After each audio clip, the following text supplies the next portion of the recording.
Ladies and gentlemen, every one of us is born into a world already in motion, a world that operates on cycles, seasons, and divine patterns. From the moment you took your first breath, you stepped into a story already being written, a tapestry already being woven with threads of purpose, trials, blessings, and mysteries. You may think your life is ordinary, even random at times, but there is no such thing as random in the language of the divine. What seems chaotic or insignificant in your eyes may, in truth, be a deliberate stroke of divine intention. From the rising of the sun to the setting of the same, everything operates according to patterns and timing. Seeds are planted, seasons shift, tides rise and fall, and the stars move across the heavens in ordained order. In the same way, your life is not a series of disconnected events. It is a sequence of divine appointments. What happens to you, what is placed in your path, even the obstacles and detours, are all part of a greater architecture. There is purpose behind every delay, every breakthrough, every closed door and unexpected turn. Too often, we measure the plan of God through the lens of comfort and clarity. We think, if things are going smoothly, surely this is God's plan. If I face struggle, maybe I'm lost. But the truth is far deeper. God's plan is not always about ease. It's about transformation, and transformation requires fire. It requires pruning, shaking, and movement. It is in those very moments when life feels out of control that God is most at work. The storm may seem to rage without reason, but often it is in the storm that He is repositioning you, preparing you, aligning you for what is next. You may have experienced events in your life that felt like detours, job loss, betrayal, illness, disappointment. But what if they weren't detours at all? What if they were redirections? What if the pain wasn't punishment but preparation? Many of the most significant moments in Scripture happened in the wilderness, in prison cells, in exile, not in comfort. Joseph's betrayal led him to Pharaoh's palace. Moses' exile became the path to Mount Sinai. David's years of hiding shaped him into the king he was meant to be, and so it is with you. The pattern of your life may not always make sense now, but there is a divine thread running through it. A delay is not a denial. It is often a holding pattern to align you with the right time, the right place, and the right opportunity. A closed door is not rejection. It's protection from what you cannot yet see. Every season of your life, even the silent ones, are part of a sacred progression. There is timing in all things, and heaven is never late. The challenge is to see beyond the surface, to recognize that there is a purpose even in the waiting, to understand that the slow unfolding of your life is not a mistake, but a masterpiece in process. You are not abandoned. You are not forgotten. You are being positioned. So the next time you question where your life is headed, remember this. You are not walking through a maze. You are walking through a map. The terrain may be unfamiliar, but the one who leads you knows every twist, every hill, every valley. Trust that where you are now is not where you will always be, but it is exactly where you need to be for this moment. God's plan is not rushed. It unfolds like the dawn, quietly, steadily, and with perfect timing. And when the light breaks through, you will see that even in the darkness, He was guiding every step. The world we live in thrives on immediate answers, instant gratification, and the illusion of control. We are taught to plan every detail, to anticipate every outcome, and to map out our futures with surgical precision. But when it comes to the unfolding of God's plan in our lives, this mind, it is not only unhelpful, it is often completely contrary to how divine purpose operates. God rarely shows us the full picture from the beginning. He doesn't hand us the blueprint all at once. Instead, He reveals His plan step by step, moment by moment, day by day. And this is not because He is withholding, but because He is wise. If you were to see the entirety of your life in one overwhelming vision, the trials, the blessings, the battles, the triumphs, you might become either paralyzed by fear or puffed up with pride. That is why God unveils your destiny in portions. Like manna in the wilderness, He gives you what you need for today, not more, not less, just enough. He does this to teach you dependence, to cultivate faith, and to train your heart to walk in obedience even when the path is unclear. This is why we must learn to embrace uncertainty as a sacred classroom. The unknown is not the enemy of your destiny. It is the proving ground of your trust. You are not called to understand everything before you obey. You are called to trust the one who leads. In fact, the very essence of faith is not having all the answers but following the one who does. When Abraham was called to leave his homeland, he went out not knowing where he was going. His journey didn't begin with a full itinerary. It began with a single command, go. That same command echoes to us today. Take the step even when you don't see the full path. Too many people wait for the full plan before they move, thinking that certainty will eliminate fear. But certainty is not the goal. Obedience is. God is not looking for those who merely believe in his existence. He is looking for those who trust him enough to walk without a map, to build without a blueprint, to move without guarantees.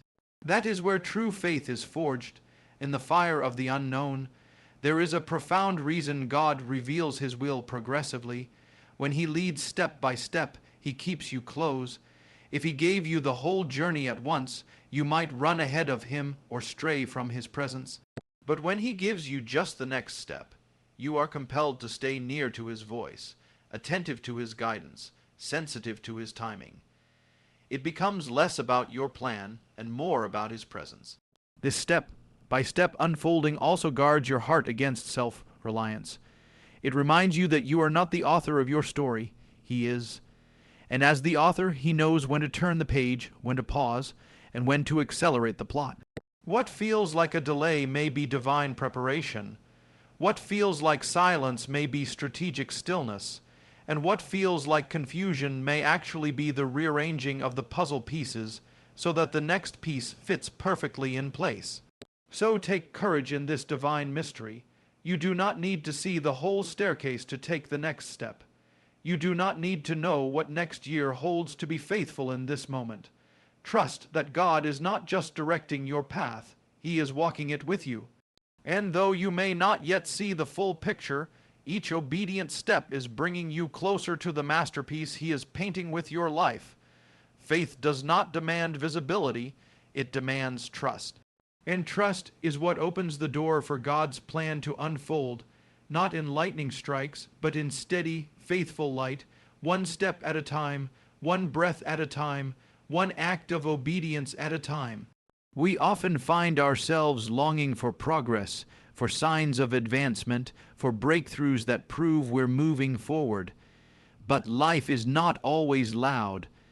The seasons of divine movement are not always accompanied by fireworks or shouts of triumph. In fact, some of the most powerful moments in our lives, the ones in which God is working most profoundly, are marked by silence. These are the silent seasons, the hidden seasons, the ones that don't seem significant from the outside but are shaping everything within. When nothing seems to be happening, when doors remain closed, prayers seem unanswered, and the heavens feel quiet, it's easy to believe that God is distant or inactive. But this perception is a deception. The truth is, God often does his greatest work in silence. The seed grows not in the spotlight, but in the soil. Deep under the surface, where no eye can see, roots are taking hold. Strength is forming. Foundations are being laid, and so it is with you. When you cannot see movement, it does not mean there is no growth. When you cannot hear God's voice, it does not mean he is not speaking. His silence is not absence. It is a sacred stillness that prepares you for what's next. In these silent seasons, your character is being forged. This is when patience is developed, humility is tested, and trust is purified. You learn to walk not by sight, not even by sound, but by faith alone. And that is the kind of faith that pleases God, not the faith that needs confirmation every step, but the kind that clings to his promise even when no signs are visible. These are the seasons where you are being prepared for promotion.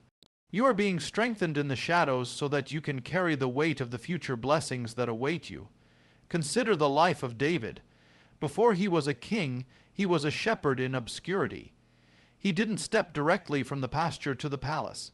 He endured long, quiet years of tending sheep, of being forgotten by men but remembered by God. In those hidden years, he learned to hear God's voice, to fight lions and bears, to play the harp in solitude. He was being prepared for his destiny, even though it didn't look like progress. And when his moment came, he was ready, not because he had fought public battles, but because he had been faithful in private ones. So, do not despise the quiet seasons of your life. Do not be discouraged when your journey feels still. These are not wasted days. They are sacred days. They are the days when God is doing the deep work, the quiet work, the foundational work. It may not look like promotion, but it is preparation, and preparation always precedes purpose. You see, divine timing is not like human timing. We want quick results, instant fulfillment, immediate answers. But God is not rushed. He is thorough. He is intentional. He is eternal. He sees the end from the beginning, and he knows exactly what is required to bring you into the fullness of your calling. And more often than not, that journey includes a time of quiet shaping. Let this encourage you. If you feel hidden, it may be because God is hiding you on purpose. He is not withholding your destiny. He is protecting it. He is making sure you are ready. The silence is not a sign of his absence. It is a signal that he is near, that he is working in ways you cannot yet see. And when the time is right, the silence will break, the doors will open, and you will step into the very things that are now being prepared in secret. So be faithful in the quiet, be obedient in the stillness.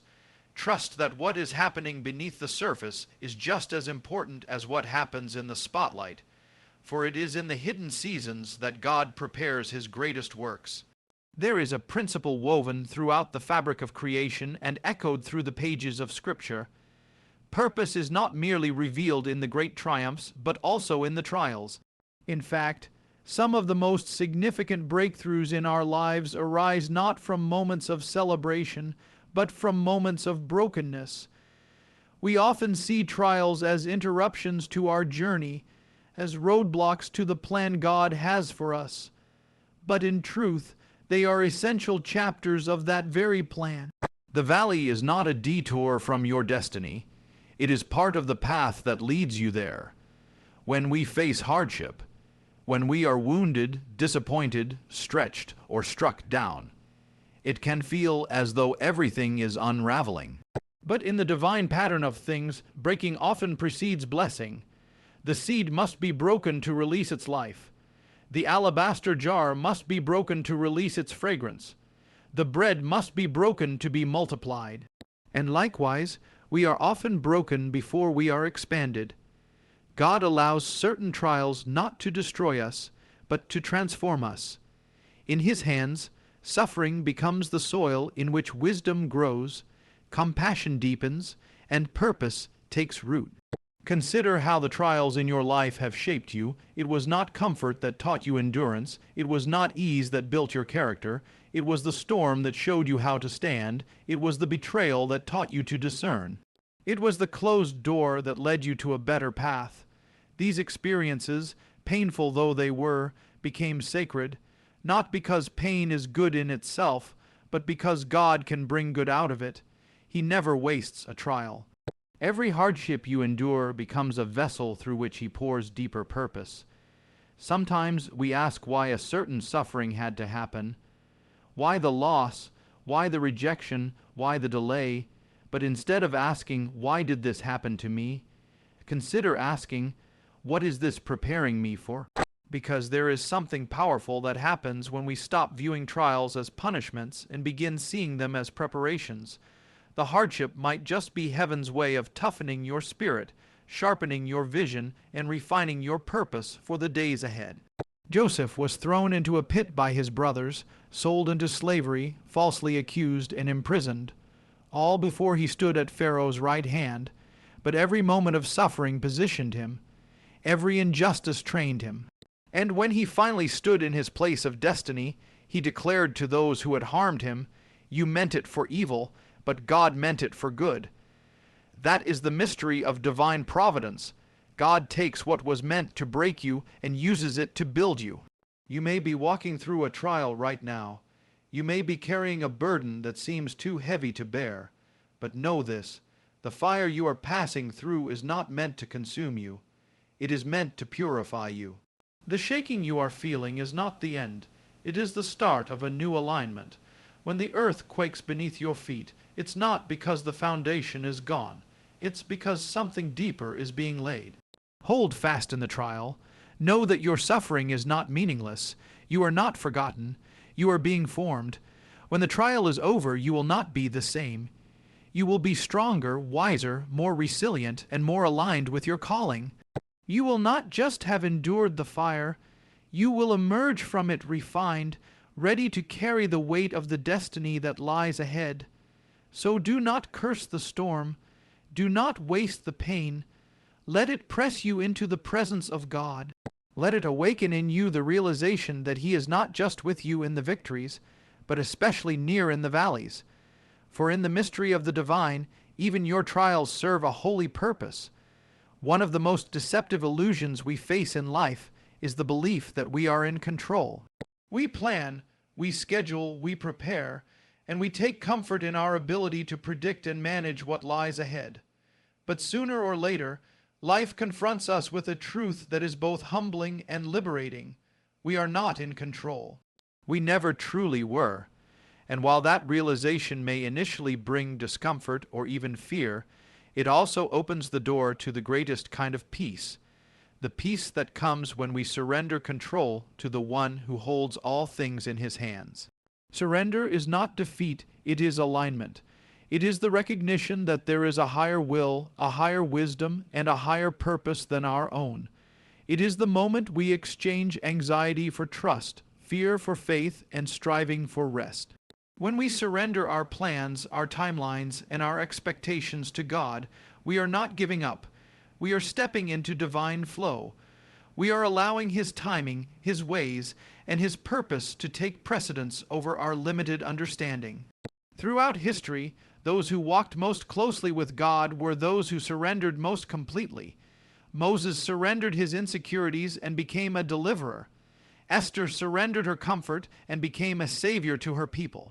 Paul surrendered his reputation, his career, and even his safety to become the apostle who shook nations. In every case, it was not strength that marked them first. It was surrender. Their greatness was not rooted in self-determination, but in yielding to the call and command of God. Surrender does not mean passivity. It does not mean giving up your dreams, your responsibilities, or your diligence. Rather, it means holding everything with open hands. It means doing your part with faithfulness, while trusting God with the outcome. It means saying, "I will plant the seed, but the harvest belongs to you. I will take the step, but the direction and destination are yours to determine." Many times we become anxious because we are trying to control outcomes that only God can control. We are attempting to force doors open that He has not yet unlocked, or clinging to situations that He is trying to move us out of. This inner striving robs us of peace. But when we surrender, something shifts. The pressure lifts, the burden is transferred, and suddenly we are not walking alone. We are walking in step with the Creator of all things. There is a mystery in surrender. Sometimes, only when we let go do we begin to receive. Only when we release control do we find clarity. The very act of surrendering makes space for God to move in ways we never imagined. As long as we are clinging tightly to our own plans, we may be shutting out the greater plans He has for us. Let me encourage you, if you find yourself in a place of tension, a place where the way forward is unclear or the burden is too heavy, consider this. Perhaps it is time to surrender, not out of weakness, but out of trust. Not because you've run out of options, but because you've realized there is a better way. And in that surrender, you will find a new kind of strength, one that does not come from striving, but from resting in the sovereignty of God. True peace is not found in having control. It is found in knowing the one who does. When you surrender, you are not walking away from your future, you are walking toward it, for your future is not in your own hands, it is in His. And His hands are more capable, more powerful, and more loving than anything you could ever imagine. So let go, not in despair, but in faith. Trust that the one who formed you, who sees you, and who loves you beyond comprehension is guiding your steps. Surrender, and watch how the impossible becomes possible, not by your might, but by His Spirit. In every life, there comes a point where what is seen is not enough to sustain us. The visible world, with all its noise, uncertainty, and contradictions, can often blur our vision, stir our fears, and cloud our sense of direction. It is precisely in these moments that we are called to shift our focus, not toward what is seen, but toward what is unseen. Because the true battle of life is not what happens around us, but what we choose to believe within us. Faith is not built on what we see with our eyes. It is built on what we know to be true in our spirit. It is in the unseen realm that the promises of God are birthed, formed, and fulfilled. When you can't see the outcome, when you're walking through fog and shadows, it's easy to be overwhelmed. But the life of faith is not about walking by sight. It is about trusting the one who sees what we cannot. It is choosing to believe that beyond the current chaos there is a divine order at work, that beyond the silence there is a whisper of destiny being spoken over your life, and that beyond every closed door is a door prepared in heaven for an appointed time. Faith in what is unseen is not blind optimism. It is not wishful thinking or naive hope. It is anchored in the character of God. It is rooted in His track record. It grows from knowing that if He has been faithful before, He will be faithful again. That if He has spoken a promise, He will fulfill it in His time. To live by faith is to let go of the need for constant evidence and to hold on to the deeper evidence. The peace in your heart, the confirmations that come in whispers, the scripture that speaks louder than circumstance, the still small voice that says, I am with you. Think of Abraham. He was called to leave everything familiar and go to a land he could not see, to become a father when he had no child, to believe in a nation that didn't yet exist. He moved forward not because he saw the fulfillment, but because he trusted the voice. He walked not by sight, but by faith. And that faith changed history, so too with you. Your willingness to trust God in the unseen places, to believe even when there's no outward sign, sets you apart. It moves heaven. It pleases God. This unseen realm is not imaginary. It is more real than what you touch and feel. The visible world is temporary, fleeting, always shifting. But the unseen truths of God, His word, His presence, His purposes, are eternal. They are not shaken by headlines, market crashes, or public opinion. They are fixed, and when you anchor yourself in them, you are unshakable too. You may be in a place right now where nothing makes sense. The answers are not coming, the road is unclear, and the silence is loud. But that is exactly where faith is forged. Not when everything is obvious, but when nothing is, and yet you still believe, you still worship. You still press forward. That is the kind of faith that opens prison doors, that calms storms, that moves mountains, not because of your strength, but because of the one in whom your faith rests. Let me tell you this, just because you don't see the breakthrough doesn't mean it's not coming. Just because you don't feel the shift doesn't mean heaven isn't working behind the scenes. Some of God's greatest works are done in silence, in stillness, in hiddenness. He works while you wait. He prepares while you pray. He moves while you remain faithful, so fix your eyes not on the chaos around you, but on the unchanging truth above you. Lift your gaze from the problem to the promise, and walk one step at a time, knowing that though you may not see it now, what is unseen is more real than you realize. For the just shall live by faith, not by sight, and it is in faith that you will find the strength to keep going, the clarity to keep believing, and the courage to embrace what's next.